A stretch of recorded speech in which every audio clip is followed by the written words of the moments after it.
و شکایت‌های ابلهانه به سناتور منندز از مجاهدین و مقاومت ترسناک ایران در کنفرانس امنیتی مونیخ 29 بهمن 1401. قسمت اول سناریو: مایکل گاهلر، خصم دیرین مجاهدین و مقاومت ایران، متقاضی محاکمه رهبران مجاهدین به جای رژیم پس از کشتار قاسم سلیمانی در اشرف در 19 فروردین 1390. Yes, Michael Gala, I'm also a member of the European Parliament, and I have a concrete plea to you, because I think it's very necessary that you upgrade your position towards the decision makers in Europe and beyond.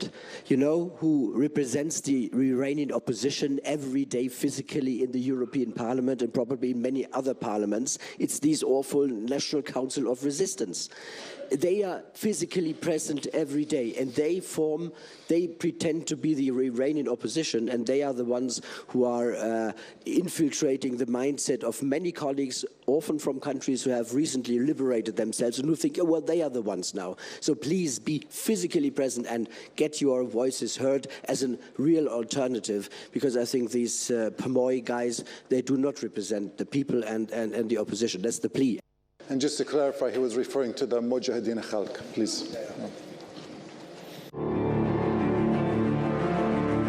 قسمت دوم سناریو: معصومه علی نژاد قمیکلاهی، اصلاحاتی ریزشی، انتقالی از شادر و نظام و آخوند خاتمی به خیمه‌گاه سلطنتی. مجاهدین مردم ایران را نمایندگی نمی کنند و به دموکراسی اعتقاد ندارند. نماینده جامعه زنان در آلمان، هواداران مجاهدین خلق ایران. فقط همین یکی مانده بود که به سنجش اعتقادی مجاهدین به دموکراسی بپردازد. معصومه علی نژاد قمی بعد از دگردیسی به مسیح در نیویورک: من خیلی متعجب هستم که چطور از طرف اعضای پارلمان اروپا توسط برخی سناتورها و اعضای کنگره آمریکا مورد استقبال قرار می‌گیرند. نماینده انجمن جوانان ایرانی در جنوب آلمان، هواداران مجاهدین خلق ایران: در آینده بیشتر تعجب خواهی کرد. ماجرای سلطنت هم مانند اصلاح طلب و اصولگرا به پایان میرسد. I want to actually make it very clear that MEK does not represent Iranian people.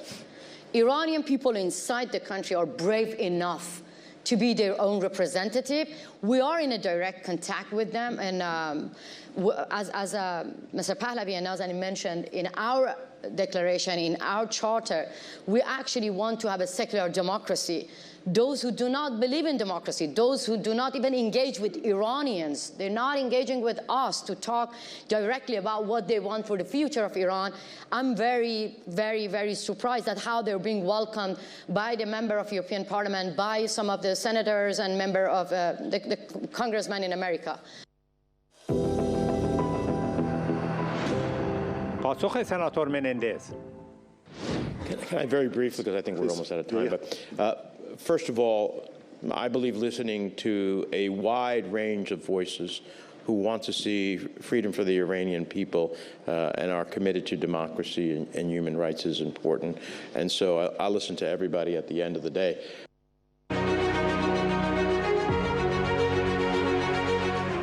قسمتی از پیام سناتور منندز به گردهمایی مقاومت ایران 31 تیر 1401.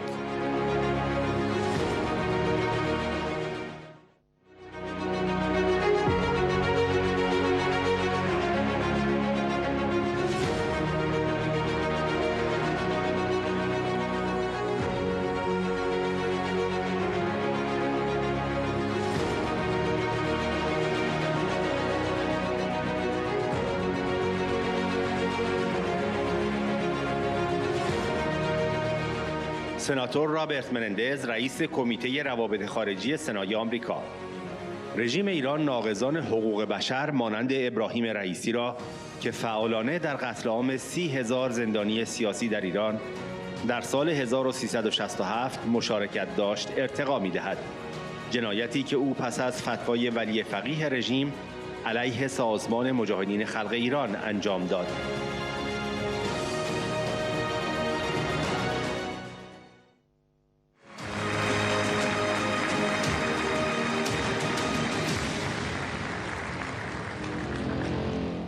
Hello, this is Senator Bob Menendez, the senior senator from New Jersey and chairman of the Senate Foreign Relations Committee.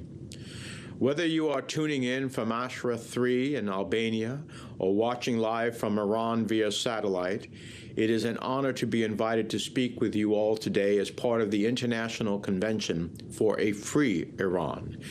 And I'd especially like to thank Maryam Rajavi for her leadership and contributions to this movement.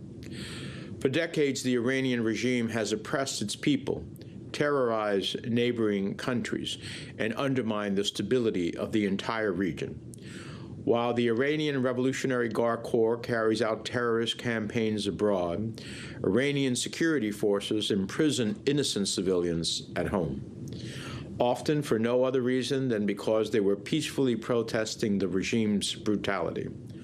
While Iranian drones loaded with ball bearings and shrapnel hit American facilities, the regime works to stockpile nuclear material and advance its nuclear program.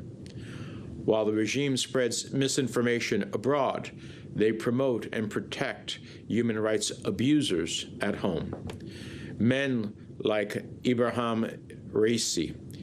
This is someone who was actively involved in the 1988 massacre of as many as 30,000 political prisoners in Iran, a crime that he carried out after the Supreme Leader's religious decree against the MEK, the People's Mujahideen organization. This is someone who directed the brutal crackdowns against peaceful protesters in both 2009 and the more recent protests of 2019. That's why the Iranian Revolutionary Guard Corps and the regime promoted this killer. They promoted him to consolidate their power. They promoted him to close off any room for Iranian citizens seeking to hold their government accountable. And they promoted him as they stepped up regional terrorism operations and their push towards a nuclear weapon. We must continue to call out continued oppression in Iran. It is critical to confront the misogynist regime's targeting of women.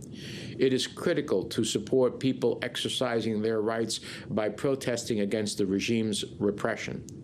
Indeed, with every building that collapses, with every water shortage, with every currency devaluation, the protest movement expands.